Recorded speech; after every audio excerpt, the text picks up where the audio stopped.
start of Season 3 of the Ninth Doctor Adventures, starring Christopher Eccleston as the Ninth Doctor, for Big Finish Productions, and we're starting with a strong box set in Pioneers. The theming of this box set is the Ninth Doctor meeting, well, pioneers, explorers, people who blazed a trail with humanity to lead them to a bright and optimistic future. But before we can look at the future of the range, we need to take a really quick look at the past, because this box set stars Adam Martin as Callan Lennox, who kind of becomes a companion for a story, a Ninth Doctor companion, along with his dog Doyle, played by Harky Bambra. If you folks remember my interview with Adam Martin a few months back for the release of the last Big Finish box set, he said he had no idea if he was going to be returning as Callan or doing anything for Big Finish in the future. Little did I know that he lied right to my face and he was returning in this role, so I'm getting perpetual trust issues here. You know, I've had a lot of lovely comments saying, you know, I'd love to see Callan back and stuff, and you know as much as me at the minute.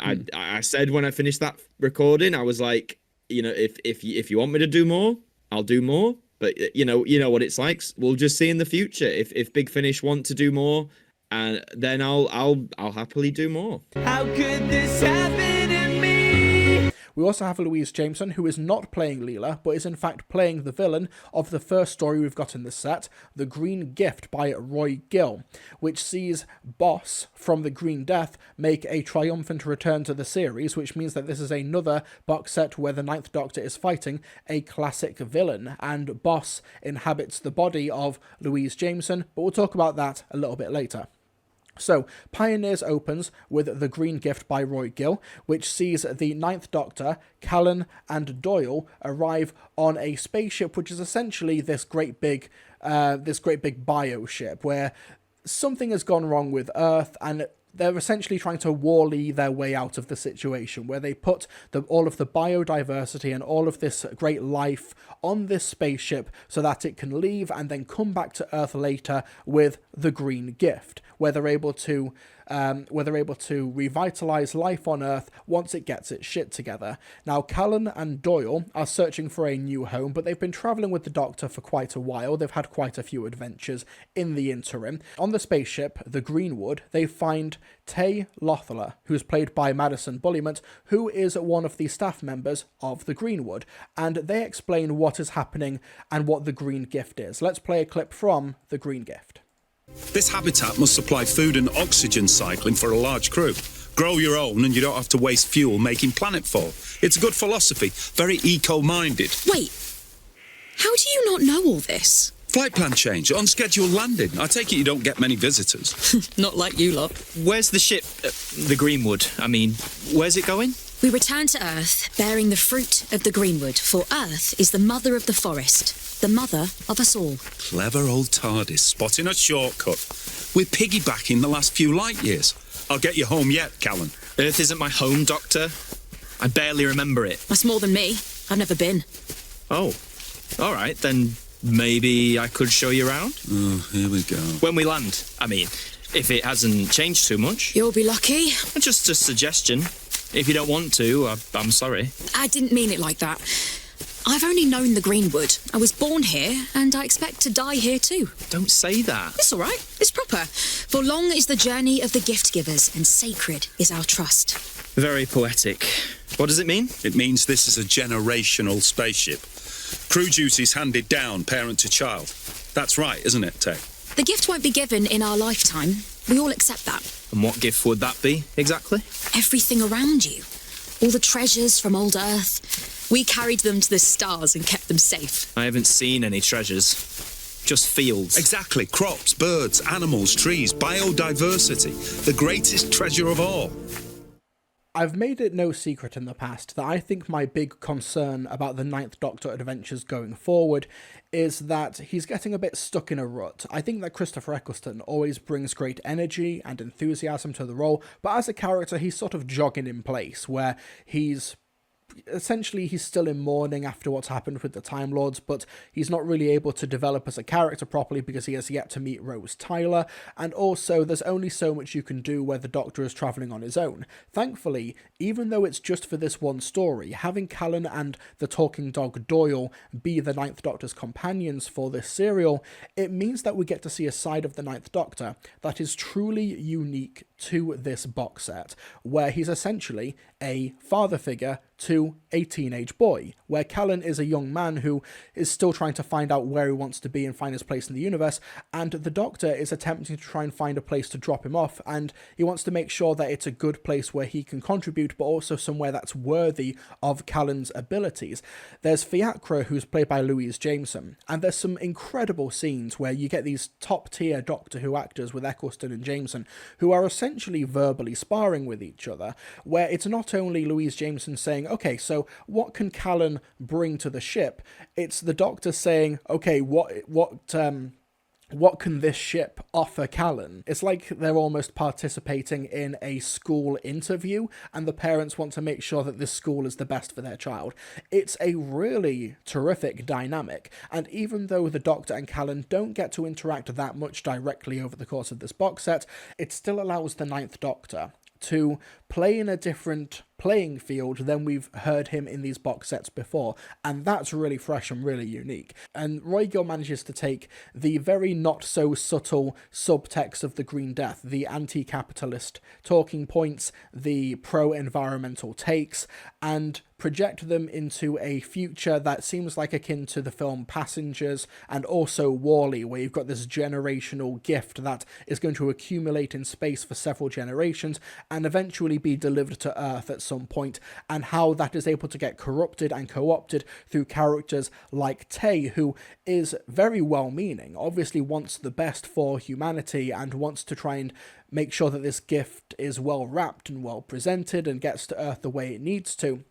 But capitalism, as it does, manages to co-opt these positive environmental crusades and is able to twist and distort them without the people involved in it realizing that it's happened. And that was such a novel twist on the Green Death formula. I thought that was so cool. I think that having a talking dog be a Ninth Doctor companion is also super duper inspired. The Doctor, Callan and Doyle is a great and unique Doctor companion dynamic that I adored very, very much. Adam Martin is a lot of fun working with Madison Bulliment in this weird sort of he has no game. Callan Lennox, he grew up in this environment where his family were recently eaten and devoured by the Red Darkness, the Vashta Nerada, and he's trying to flirt with Tay, and he's got no game. And I thought that was really well applied in this story. It's just really solid. Great performances across the board. Great theming, really good sound design from this whole biosphere that's travelling around the stars. The giant maggots feel like they're a bit obligatory, but the way that they're applied through the use of modern scientific advancements that have been discovered since the broadcast of the Green Death, you know, the fun wordplay of a battery farm. So this was really good.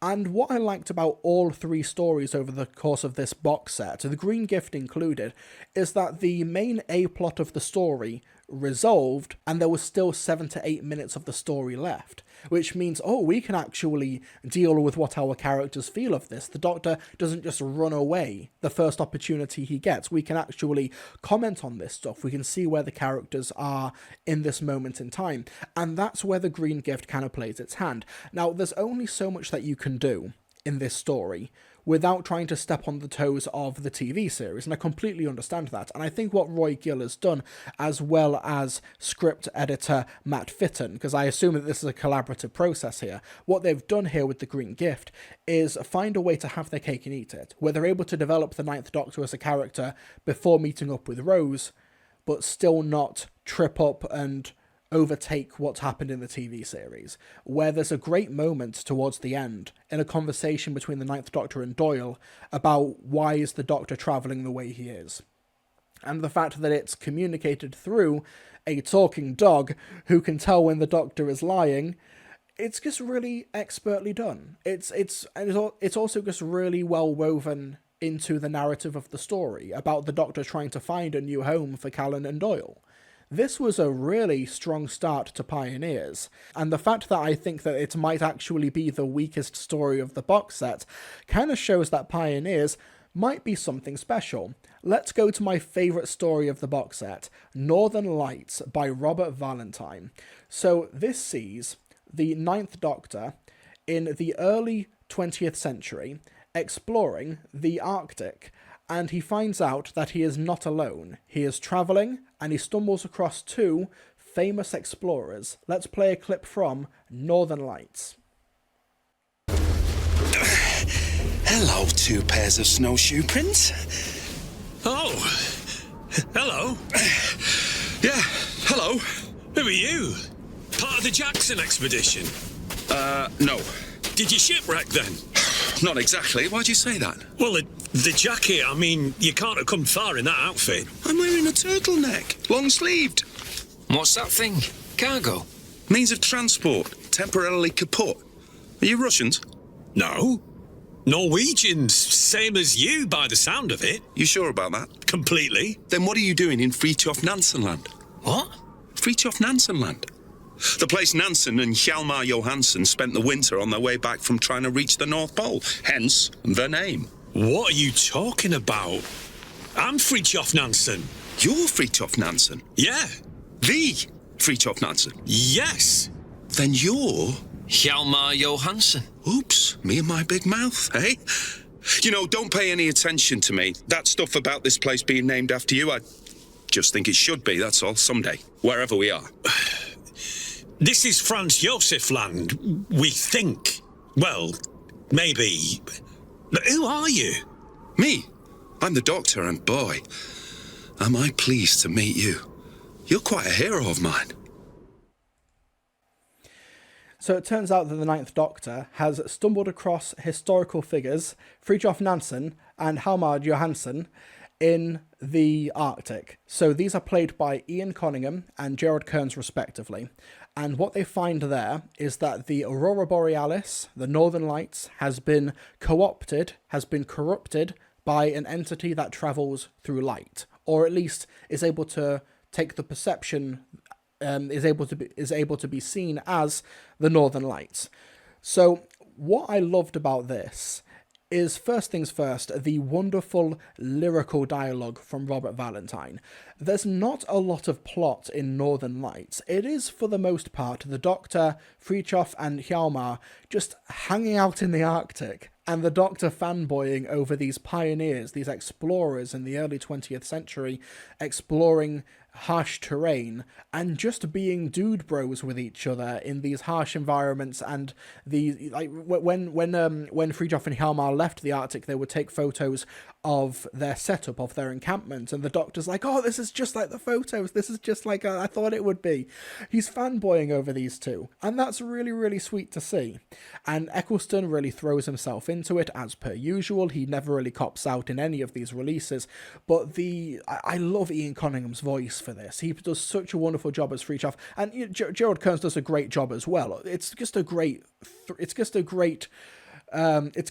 manly three-way, shall we say, in the Northern Lights. What I really loved, apart from the dialogue in Northern Lights, is that it seemed to be a really great depiction of male bonding, of just dude bros being dude bros. These three Sigma males in the Arctic, these just hanging out and just really admiring each other's spirit, and that's. It sounds so dodgy. I apologize. I don't mean to make it sound crude, but that's the majority of this story. When the actual threat appears, called the Aurora, who's played by Jania Cheng, when that actually turns up, it's almost like, oh, I'm a bit annoyed that you've turned up because I was just enjoying these three dudes vibing in a tent.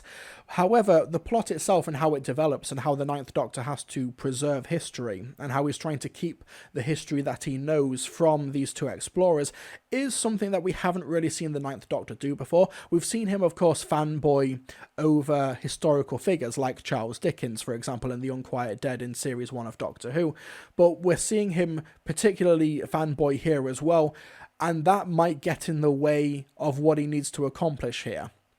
Because his TARDIS flies through the Aurora Borealis. Something messes with the TARDIS, causing it to crash, so that's why he finds himself wandering the Arctic, trying to find civilization, or trying to find some means of help. And Fridtjof Nansen, he would later win a Nobel Peace Prize. He would help to end Norway's union with Sweden, etc., etc. This is a guy with like a massive influence and presence and footprint in history, and the Doctor wants to make sure that nothing bad happens to these guys when that, like when the Aurora Borealis starts getting a case of the munchies, wanting to eat all of the polar bears. And I think my favourite moment in the story, and I won't spoil it properly, I won't spoil it thoroughly, is when the Aurora acknowledges Fridtjof and Hjalmar as higher life forms, and the motivation behind that and how it comes to that conclusion was one of my favourite moments in this entire box set. Like a really lovely understated moment that made you really root for these characters. And like I said with the Green Gift, once the actual A plot is over, there's like another 7 or 8 minutes of the story left, and there's a brilliant epilogue with an elderly Fridtjof and the Ninth Doctor visiting him and giving him one final adventure. And it was so wonderful to watch. Northern Lights is like one of my favourite Ninth Doctor stories that they've done for Big Finish. It's up there with Auld Lang Syne, with Planet at the End, with Girl Deconstructed, and the fact that there are so many like top tier Ninth Doctor stories now over the past 2, now 3 seasons of Big Finish audio adventures is pretty wild. It just shows how strong and consistent this range has been so far, and Northern Lights is like up there now, is like a top tier Ninth Doctor story to listen to. 9 historical W, yeah, like it's been a bit of a recurring theme for these Ninth Doctor box sets, where the historical ones have been one of the weaker stories for me. None of them have been outright misses or anything. Like, I have appreciated them and really enjoyed them, but I don't know, Northern Lights was just something pretty special. And a lot of it is just down to the great performances, the great camaraderie, the brilliant dialogue from Robert Valentine, and the script and the epilogue and how the Ninth Doctor, like the situations he finds himself in to try and preserve history. I loved it very, very much. But Northern Lights is not the only historical story to be found in the Pioneers box set. We've got one more story. We've got The Beautiful Game by Catherine Armitage. So The Beautiful Game takes place in 1888, takes place in Manchester. The Doctor finds himself in a hotel, and not just any hotel. This is a hotel where the game of football, as we know it today, is going to be founded. It's the founding of the Football League, and one of the people involved there is William Suddle, played in this story by Raymond Coulthard, and the Doctor accidentally finds himself there a week early and encounters some of the maid staff in the hotel who are very confused by his appearance. Let's play a quick clip from The Beautiful Game. This was supposed to be a special treat. I was going to sit back and breathe it in. No one would have even noticed me. It's only a week away. A week's an eternity in Victorian England. You two know that. I could pop forward. No harm there, surely. I'll just be that awkward guest who got their booking wrong. Well, why do you care so much? It's just a meeting. I grant you, Eva, meetings are usually very boring, but sometimes a group of people sitting in a room changes the world. With one meeting. Why not? A few years ago, football was in danger of being taken over by the rich clubs in the south. They wanted to keep it amateur, something only posh men could play. But the northern club said no thank you and turned the game professional. You say so. Now comes the league. A structure that gives the game meaning. The thrill of climbing the table, the agony of relegation, the heart-stopping sweetness of staying up by just 1 point. This is when football starts to live and breathe. This is where football...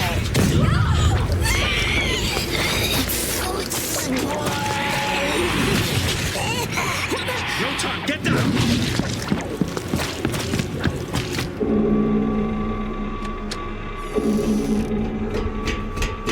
Yes, I saw it this time, sorry. I know I should have listened, but I didn't. Get away, old girl. Go as far as you can. So that clip took a turn, didn't it?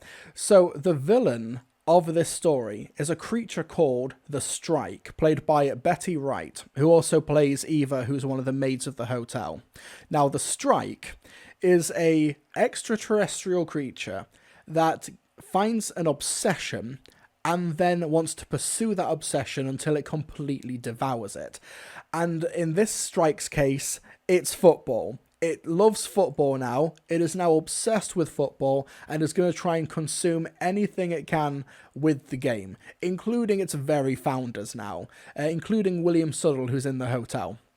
Now, as you can probably tell from the clip, Christopher Eccleston was probably really, really into this script. So I think Christopher Eccleston, a precondition of doing these Ninth Doctor adventures, you need to have stories that really appeal to him and his interests. And one of his big interests is football. He goes to watch football matches in Manchester. He's a big football fanatic, a big football fan. And when he's listing off these references, listing off these iconic players and moments of the sport, you can tell that Eccleston's just having an awful lot of fun with the material. However, The Beautiful Game by Catherine Armitage also has quite a lot on its mind. This is in the late 19th century, so women don't have the vote yet, and you've got Daphne, played by Rachel Fenwick, who's a servant at this hotel, whose husband is really into football, has got football trading cards, which the Strike quickly devours, and William decides to just be the absolute worst person ever to Daphne, because she's a woman, and because a woman's place is in the kitchen, etc., etc. Women can't play football, women can't be involved in the sport. Oh, of course, women are wanting the vote, so women are clearly the saboteur who are trying to ruin the game in this hotel, even though the Doctor's trying to convince them that no, it's actually an alien threat who has been the saboteur here. It's a story with quite a lot on its mind, and Eva is Daphne's friend who's trying to convince her to go to a women's suffrage meeting, and Daphne doesn't really want to be involved in that at all. She just wants to keep her head down. She thinks that she knows what she's good at and that she knows her place, even though, as the Ninth Doctor so eloquently says, your place is wherever you're stood, and you deserve to be there. And this is what we call intersectionality. You find Christopher Eccleston's most vocal passions and pastimes, feminism and football, and then Catherine Armitage makes a script that smushes them together, and then you get the final story in the Ninth Doctor Pioneers box set. The cast are really strong. I liked Daphne's fanboy husband, was a really fun character, a stable hand who was afraid of horses. Raymond Coulthard plays a very, very unlikable, but intentionally so, William Suddle. Basically a case of the Ninth Doctor meeting one of his supposed heroes, and he's an absolute dick. And the hotel setting was great. The Strike was a really fun and interesting villain, particularly for a topic like football, where you get this game that brings out some of the best in people, the best in community, the best in athleticism, and then you get these supposed super fans or people who are obsessed with the purity of the game who end up ruining it for everybody else. For example, we saw at the last Euros the incredible amount of racist abuse that were hurled at the England players because they missed penalty shootouts, and that basically drags the entirety of the sport down with them because of these so-called obsessed superfans. This isn't something that's exclusive to football, of course. We see this in Doctor Who all of the time. You know, the people who are claiming in the name of being fans of Doctor Who that Chris Chibnall ruined the show because he's secretly Jewish, or that Jodie Whittaker's marriage is a sham and she's trying to take it out on Doctor Who and the fans, and all of this horrible stuff from all done supposedly in the name of a passionate fan base, of an invested fan base, when really it's these people who put the entire thing that they love at risk through their negative obsession with the sport, with their fandom.